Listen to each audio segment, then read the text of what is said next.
Okay, Mr. Pete, where on this earth are we going next? Well, Mr. Jack, nearly 200 years ago, there was water seeping out of a hillside a little west of here that a lot of people thought had mystical power. Let's go find out.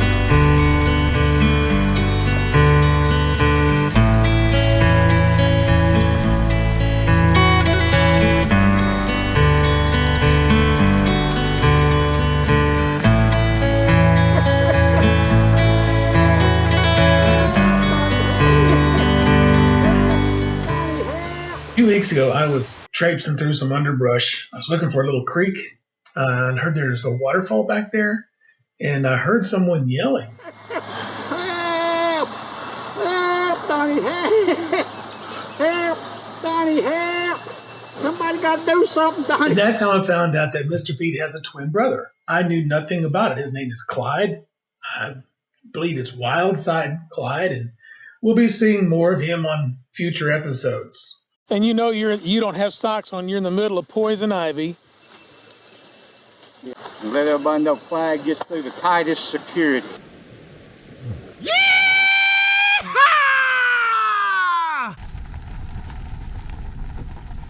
A few days ago, Mr. Pete, you said something about the roads here being made of chert. And I noticed when we were at Fly Market or Fly Store, there was even a sign had that word chert. What is chert? Chert has more of a clay base than a dirt base or a gravel base, and because it has a clay base, it naturally compacts closer together. So just about all of the roads in Murray County and a lot of the roads in Hickman County will have chert under the pavement if you ride along those roads. Last year I went to Hot Springs, Arkansas, I believe it was, and I shared with you some of the things that I found over there. Well, Prim Springs was one of 6 springs that I've been able to locate in the history books. We found another spring, I guess in this part of Tennessee, around Nashville. There were, 6 or 7 springs that were known for their healing properties. So we've been to Prim Springs. We're going to come back and do a whole episode on this, but we found another one. What's this called? Fernvale? Fernvale, these are Mayfield Springs. We're in Fernvale. Can't find it on a map, and it's called Mayfield Springs. So I'm pretty excited. I'll come back and do another show on this. Mr. Pete's with me, so. I guess Nashville had quite a business with 6 springs. Now here's something else that we're looking at, and you can probably help us with this too. Because I had uncles on my grandmother's side in the Gordon family that had Prim Spring routes. Uh-huh. What do you know about Prim Spring? Well, the post office there, and it closed down several years ago, moved it to Laos. But the Prim Springs, the hotel's up in there. But the main thing that attracted people to this area and this hollow is these springs back here behind this building we see. Was this in operation when you were a kid? Now, this was in operation and before I was a kid. This is over 100 years ago. This would have gone out of business, my understanding, is around 1900. 4th of July, I always had a big square dance. Yep.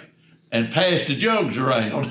Yeah, but, well, now people used to come from out of state to drink water out of them springs too, didn't they? Because they had mineral. My grandmother come down there, get that sulfur water. Yeah. It's 7 different kinds of sulfur water.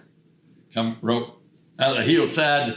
There wasn't, I guess 100 yards up down through our park. Mm-hmm. Now she'd go down and get gallon jugs, give a dime a gallon for it, carry it back to Franklin and drink it. Well, the old hotel's still there. Yeah, they bad changed.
surprise to me.